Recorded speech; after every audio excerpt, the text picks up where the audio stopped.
about 10 days ago, there was a video published on Ryan Pineda's YouTube channel where Ryan and I were speaking for almost 90 minutes. As of this recording, 51,000 people have seen it. Thank you for that. I appreciate it. One of those folks is Brian, my guest on Mondays, and he wanted to ask me some questions. So Brian, thank you very much for watching it. That was a long discussion he and I had. Yeah, man, and I watched every single minute of it. I think it was probably a week or so ago over a cigar, and it was just captive. I'm obviously I know you, Mike, right? But I think I know you on a whole nother level after the interview, as do 51,000 people at this point, right? At least. So I just thought it was so sincere, it was so transparent, it was so you could see yourself inside of your story, right? And I think, I mean, which makes for a great interview. And so I personally, and I wish I would have wrote them down, but I'm just gonna go off the top of the dome, have a couple items that I like for you to kind of expand on, if you don't mind. Because I think it could be advantageous for your audience as well. One of which was Ryan talked a lot about kind of honing in on the business owner, the entrepreneur, and he kind of forgets about the 9-to-5er and his messaging and how to help those folks. And I know it's something that you speak about every day, generally or specific and or both. But you said something about how you think most 9-to-5ers, and correct me if I'm wrong on this, yeah, aren't entrepreneurs, right? And you yourself even, kind of subscribe to the theory of, you don't believe that even you're an entrepreneur, that you are a 9-to-5er. Would you mind expanding on that a little bit to give both sides of context? Yeah, I'm glad you picked up on that, right? I had no idea, how long the conversation would be, where Ryan would take the conversation. I'm glad we got there, because when I look at Ryan Pineda or Meet Kevin or any of these other kind of large, brands, because they're brands now, they scream entrepreneur to me, right? I've been lucky enough to bounce around this world now for 51 years. And I think there are naturally born entrepreneurs, and like Pace Morby, naturally born entrepreneur. He was always going to be an entrepreneur. Mike Zuber, I know how to put my head down. I know how to give me a goal. I know how to look at the rules, and I know how to work. I'm a great employee. I am a horrible entrepreneur. I don't understand the risk. I don't understand that. That scares me. It doesn't scare people like Ryan or Pace. In fact, getting a day job would scare Ryan and scare Pace. But when I step back, I think there's a lot more people like me than like Ryan or Pace. And the reason I think that is important, as I get into this game more and more, I think more and more of YouTube University speaks to entrepreneurs and ignores W2. I think YouTube makes W2 employees feel inadequate, feel like they're missing out. Like if you don't have a side hustle, you're broken in some way. That is wrong, in my opinion, right? I go back to my story shared with Ryan, right? I worked 60 to 70 to 80 hours a week, traveled all over the world, raising a family. I had like this much time to do anything else. So I got a buy box and this, that. That's all I had. If you told me at that time I could somehow create a side hustle and do all these things, I don't know that I would have believed you, because I don't think that way. I'm not an entrepreneur. And, I think Ryan is. So, Ryan and I got on this topic a little bit, and I told him not to forget about the W2 employee. I think his message,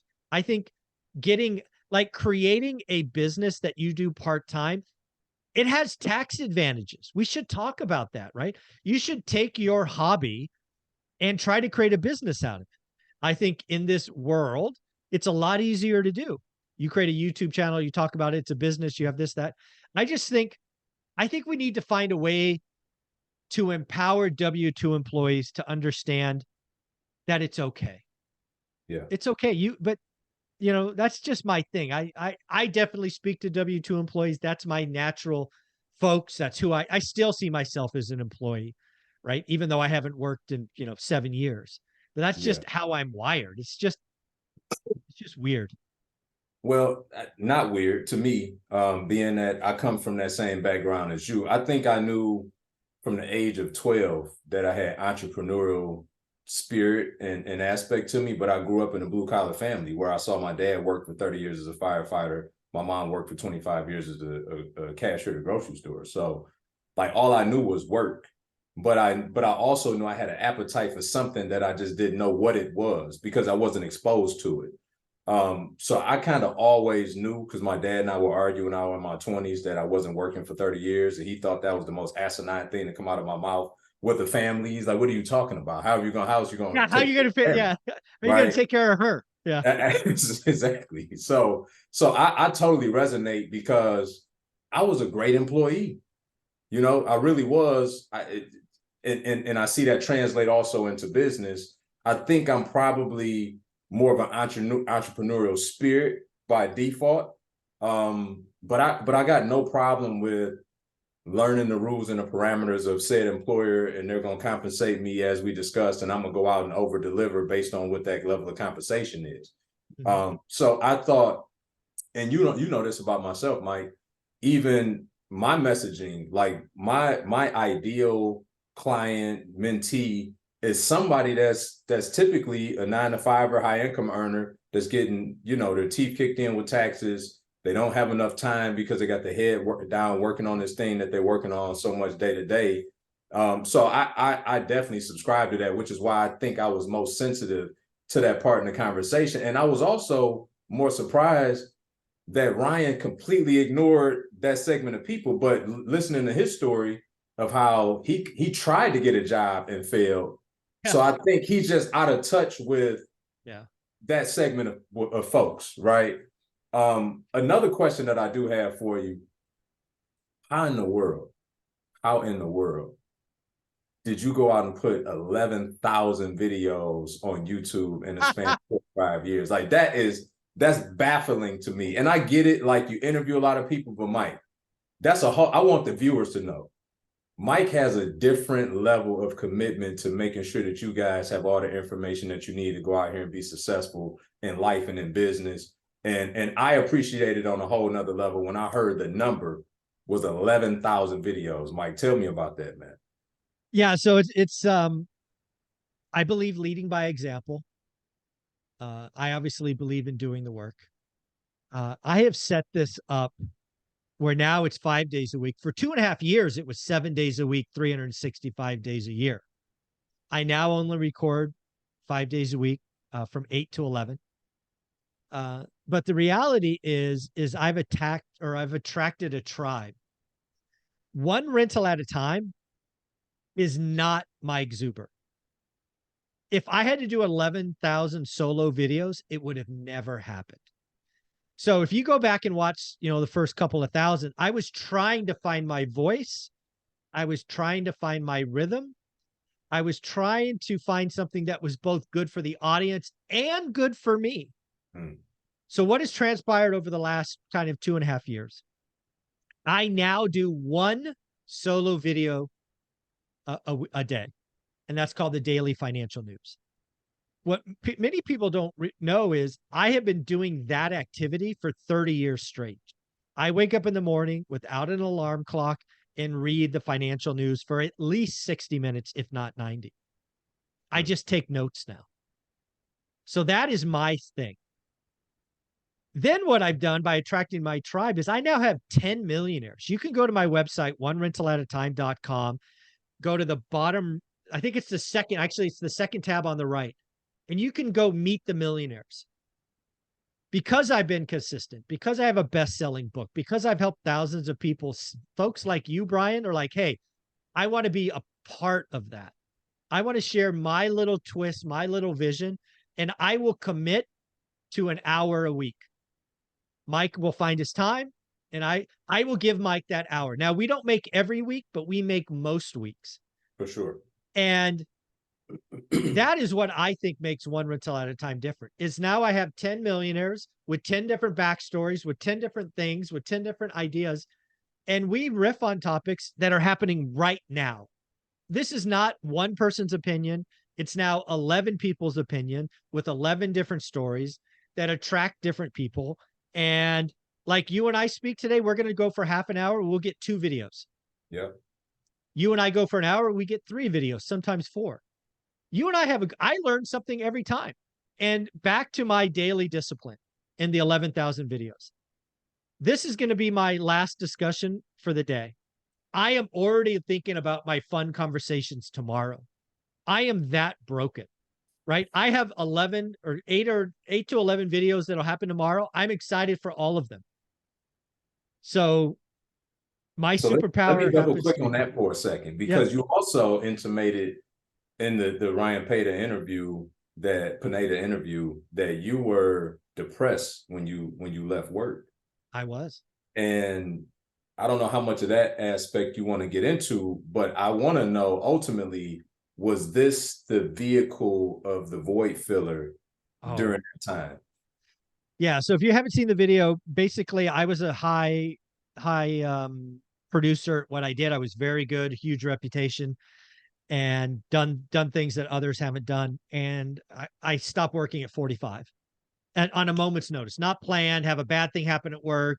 They don't like me. I don't like them. I'm out. I'm happy for 2 days because I don't need to. I haven't had to work for a while at this point, but I don't need to work. But by day 3 or day 4, Brian, I'm getting depressed. And unfortunately, I get more and more depressed as every day goes by, Hmm. which is horrible to think about, right? You bust your ass for 15 years, you sacrifice like nobody, like few people do. You get to where you got to, and you're like, you won the race and you're depressed because the race is over. That's horrible. Yeah. So I get to a point, it's a weekend, it's Saturday, and I'm like, if I'm not undepressed, because I don't know how to act. I've never been depressed in my life. I'm a glass half full, I'm going to go make it happen kind of guy. But I'm feeling more and more like a loser every day. So it's a Saturday. I'm like, I'm going to take a job Monday. I've got 5 offers. I've never interviewed, but I got 5 offers, 4 or 5 offers I could take Monday. I'm like, if I'm not better by Monday, I'm going to take one of those just so I stop feeling this way. And that's where One Rental at a Time came to me. It's like, I got to I got to document the story. I have to look back. That became, oh, I got to tell my story because video's a thing. Oh, I'm now getting validation. So without question, this 15 hours a week that I do now, so 3 times 5, gives me enough to feel like I am making a difference. I will leave this conversation, go have lunch or go work out depending on the day. I might take a nap in the afternoon. My life is awesome. Mhm. I feel motivated to help people. I know we're changing lives. I send out these cards almost every day now. I know what I teach and talk about works. So I plan to do this until the day I die. And I'm excited about tomorrow like I was excited about yesterday. So absolutely. This is the thing that lights my fire. No I question. love it. I love it. I can too identify with that, right? When I left work at 35, I was so eager to get out of there, right? I'd already grown this thing on the outside, but literally I felt lost. Um I think the underlying, I guess, value that came out of that, or the underlying secret that came out of that, was what we talk about, but we don't pay attention to in our own lives. And that is, it's about the journey, not the destination. Yes. When you reach the destination of finally getting out of there, it's kind of like, oh, dang, I just did that. So now what do I do? Yeah.